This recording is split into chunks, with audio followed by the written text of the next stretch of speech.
구독과 좋아요는 사랑입니다. 오늘 하나님께서 우리에게 주시는 말씀은 신약성경 요한 1서 말씀입니다. 요한 1서 2장 1절부터 11절 말씀입니다. 오늘 말씀은 요한 1서 말씀입니다.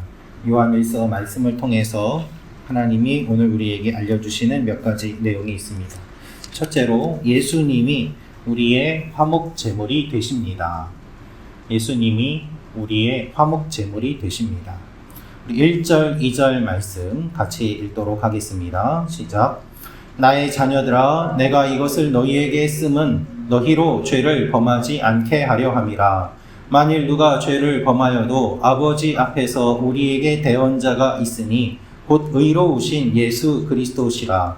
그는 우리 죄를 위한 화목제물이니 우리만 위할 뿐 아니요 온 세상의 죄를 위하심이라.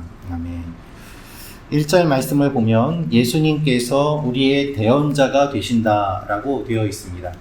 파라클레토스라는 말은 누군가를 돕기 위한 사람이라는 뜻입니다. 지도하거나 격려해주는 사람을 의미합니다.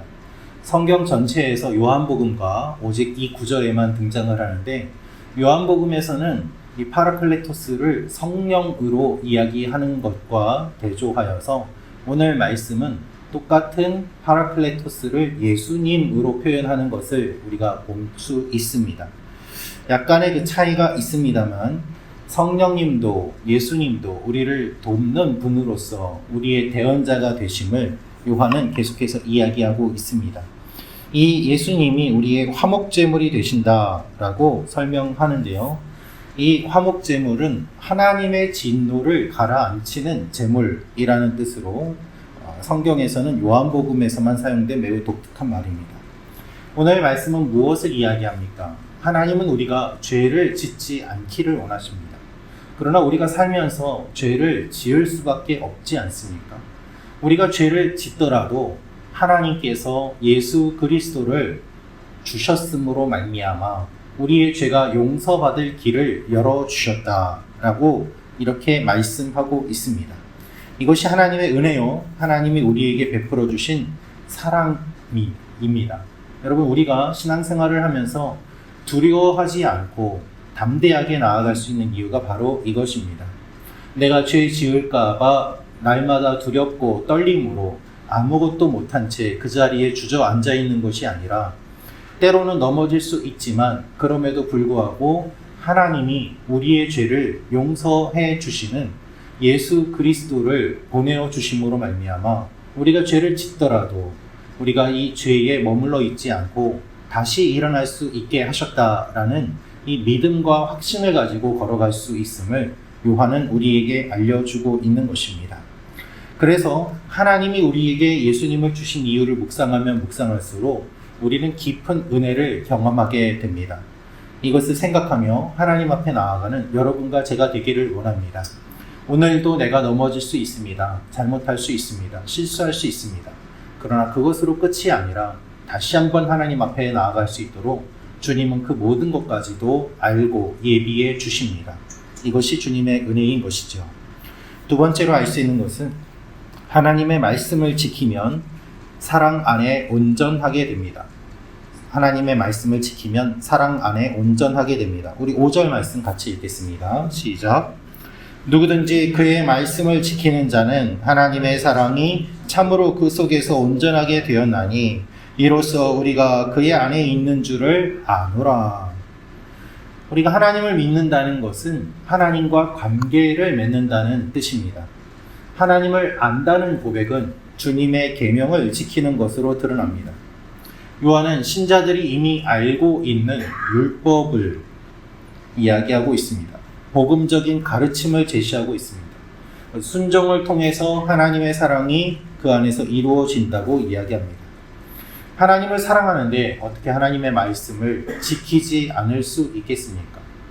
하나님을 사랑하는데 어떻게 그 말씀을 떠날 수 있겠습니까? 하나님을 사랑하면서 어떻게 악을 즐거워할 수 있겠습니까? 그래서 하나님을 사랑하면 사랑할수록 죄 짓는 것이 불편해지고 거북해집니다.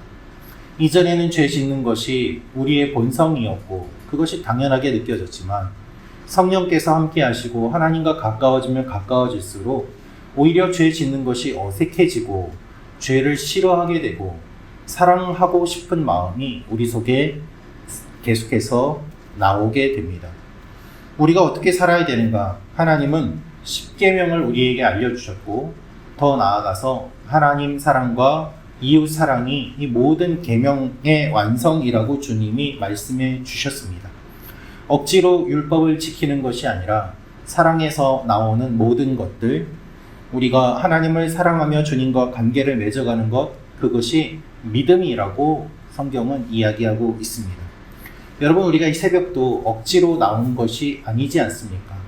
누군가가 나가지 않으면 가만두지 않겠다라고 해서 나온 것이 아니라 주님을 사랑하는 마음으로, 내가 이 자리를 사모하는 마음으로 나온 것 아니겠습니까? 주님의 말씀을 지키고 주님과 깊은 관계를 맺으며 사랑 안에서 자라가기를 원하는 마음으로 요한이 이 내용을 우리에게 알려주고 있습니다. 이 아침에도 주님을 사랑한다고 고백하며 나아가는 여러분과 제가 되기를 원합니다. 그래서 마지막으로 알 수 있는 것은 주님이 주신 계명은 사랑의 계명입니다. 주님이 주신 계명은 사랑의 계명입니다. 7절부터 11절 말씀 같이 읽도록 하겠습니다. 시작. 사랑하는 자들아, 내가 새 계명을 너희에게 쓰는 것이 아니라 너희가 처음부터 가진 옛 계명이니 이 옛 계명은 너희가 들은 바 말씀이거니와 다시 내가 너희에게 새 계명을 쓰노니 그에게와 너희에게도 참된 것이라. 이는 어둠이 지나가고 참 빛이 벌써 비침이니라. 빛 가운데 있다 하면서 그 형제를 미워하는 자는 지금까지 어둠에 있는 자요, 그의 형제를 사랑하는 자는 빛 가운데 거하여 자기 속에 거리낌이 없으나 그의 형제를 미워하는 자는 어둠에 있고 또 어둠에 행하며 갈 곳을 알지 못하나니 이는 그 어둠이 그의 눈을 멀게 하였음이라. 아멘. 요한은 옛 계명과 새 계명을 이야기하는데 요한이 말하는 이 옛 계명과 새 계명은 결국 하나입니다. 그것은 무엇인가 하면 사랑입니다. 요한이 옛 계명이라고 이야기하는 이유는 신자들이 예수님이 하신 말씀을 이미 들었기 때문입니다. 그래서 사랑하라는 예수님의 말씀이 옛 계명이 됩니다. 너희가 알고 있지 않느냐. 그러나 동시에 새 계명이라고 이야기합니다. 왜냐하면 주님의 말씀이 성령의 역사로 인하여 계속해서 우리 안에서 새롭게 되기 때문입니다. 우리도 그렇습니다. 성경에 주신 주님의 말씀이 있습니다. 우리가 알고 있습니다. 그러나 성령께서 우리 가운데 역사하심으로 말미암아 그렇구나 다시 한번 알게 되고 이 말씀을 지키고자 하는 열망이 생겨나게 되는 것이죠. 그래서 주님은 사랑의 계명을 말씀하시고 특별히 형제 자매를 사랑할 것을 말씀하십니다. 공동체 안에 형제 자매를 사랑하지 않는데 어떻게 공동체 밖의 형제 자매를 사랑할 수 있겠느냐라는 것입니다. 예수님이 우리를 사랑하신 것처럼 우리도 서로 사랑하는 것이 마땅함을 이야기합니다. 초대교회 안에도 형제를 미워하는 자들이 있었고 또한 사랑하는 자들이 있었습니다. 빛 가운데 있다고 하면서 형제를 미워하는 사람들은 실제로는 빛 가운데 있지 않은 사람들입니다. 그들은 스스로 속이며 살아가는 사람들입니다. 예수님을 믿는 것은 지적으로, 정서적으로 우리가 탁월함을 의미하는 것만이 아니라 그것을 더 뛰어넘는 사랑의 탁월함을 이야기하는 것입니다.